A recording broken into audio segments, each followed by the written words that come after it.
Hi, I'm Chuck Dorsett for Weaver Leathercraft, and we are well on our way to making a beautiful leather knife sheath. Now, Chapter 5, we're going to dye our project. Now, this alone, all manner of possibilities, because right here, we've got dye. We're going to use a Fiebing's Pro dye. It's the only dye I use, but we've got 10 colors there. Now, say we mix any of those. So therefore, now we've got unlimited combinations just there. But we can add antiques, top coats, acrylics, stains, resist, right? Okay, let's reel it back in. Let's keep it simple. So what we're going to do on our knife, we've got this beautiful stacked leather handle. It's brown, kind of a dark brown, but it's got a little hint of mahogany in that. So we're going to take a Fiebing's Pro Dye Mahogany and mix that 1-to-1 with a Fiebing's light brown, and that is going to be perfect. Now, we could maybe match that a little bit closer, but let's complement that color instead of a perfect match. But also in Chapter 6, we're going to drop in an antique nickel line 20 snap.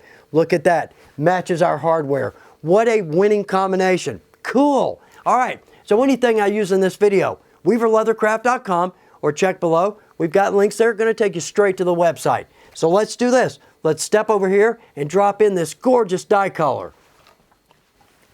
Now, like I said before, we're going to use our Pro Dye, and we're going to put on gloves, but you'll see, we're going to have dye on almost nothing but our project and a little bit on our paper. Now, we're going to use the Pro Dye. It's the only dye I use, like I said, because our browns, earth tones, no red or yellowish tint, but also, too, it's an alcohol carrier, but it's an oil-based dye stuff. That makes all the difference in the world. In fact, you're going to see, we're going to dye this and walk away from it, and it's going to be consistent and beautiful every time. Also, because of that oil-based dye stuff, rub off, almost not an issue. Now, we're going to dip dye this. It's the only way I dye. But you can always go with daubers. These are great. They're lamb's wool, and they will hold a lot of dye. All right, so with my dye bin, now the boss is going to say, Chuck, why didn't you just go spend $4 on a new bin? Something clean. No, I'm not. But this is my tried and true.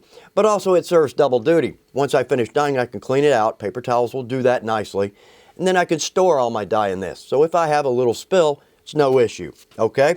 With a hook, we can cut this out of baling wire or a coat hanger. But you'll see where I'm going with that. I'm going to take my project, put it on a hook. Now, like I said, this is a 50-50 mix, light brown and mahogany, and it's going to be gorgeous. All right, so let's do this. I'm simply going to run my strap, not fast, and not really slow, but I'm going to let that sit just about 2 seconds maybe. Tap that on the edge. Now let's lay that out. All right. We can just run a rag across that, but you can see that dye just wicks right in. Okay.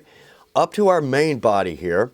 Let's go ahead and put a hook in that and run that through our dye. There we go. Dye on all sides, insides and out, because again, Pro Dye rub off, very little issue. But to me, having a project dyed inside and out, front and back, that to me looks very consistent, very professional. Okay, well that was easy enough, right? Our project is dyed. Now, with this, I can leave that there, walk away. But since we have a top grain both sides here, what I'm going to do is take my hook and hang this up in my shop. Now, with a Pro Dye, on say a winter day, dry day, maybe 2 hours to dry. But a summer day, high humidity, I might give this 4 or 5 hours. So let's let this sit, hang this up, and we'll be back very shortly once this dries, and you'll be surprised how consistent this dye is. Well, there we go. Easy enough. Look how consistent that is. Looks like it was dyed at the tannery. In fact, the back, same way. Looks good. Okay.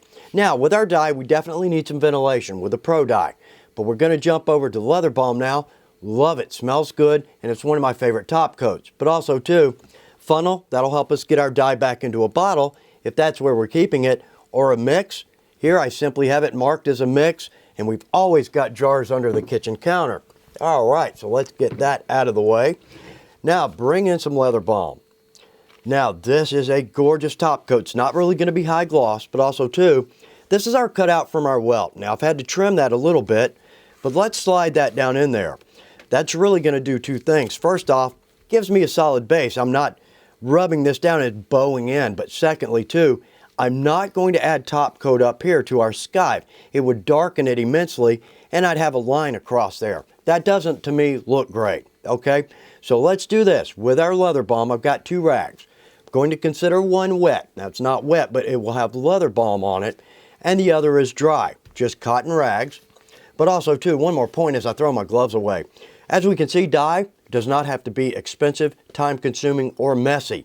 It can be a breeze, and look at that, ease and outcome. That's what we're looking for. All right, with my leather balm, I want to get as much coverage in my first pass as I can to prevent streaking. We've got a nice, consistent dye, so let's do the same with our leather balm. So I'm going to dip my rag in that. We can add this with daubers, but to me, that really puts too much on there. There we go, okay. And there we are, got a little bit sinking down into our stamps. So let's set that rag aside and start to buff this. Now this always freaks me out a little bit because it goes very matte. But if I buff this lightly, and let's be careful of folds here because that could leave a streak across our leather. And this is just a simple cotton rag. All right, there we go. Now this is going to darken it a little bit. But as it dries, it will lighten up again. There we go. Look at that. Well, that looks good. Nice gloss to it. Very professional. That is going to look great with our knife. Okay, so I'm going to do the other side. Same as this. Very nice. Look at that. That looks good. Now, I've got a bit of a range mark there, and I saw that, but I didn't really think about it, but it's on the back, so no issue. All right, looks good. Let's jump over to our strap. We're going to do the same thing.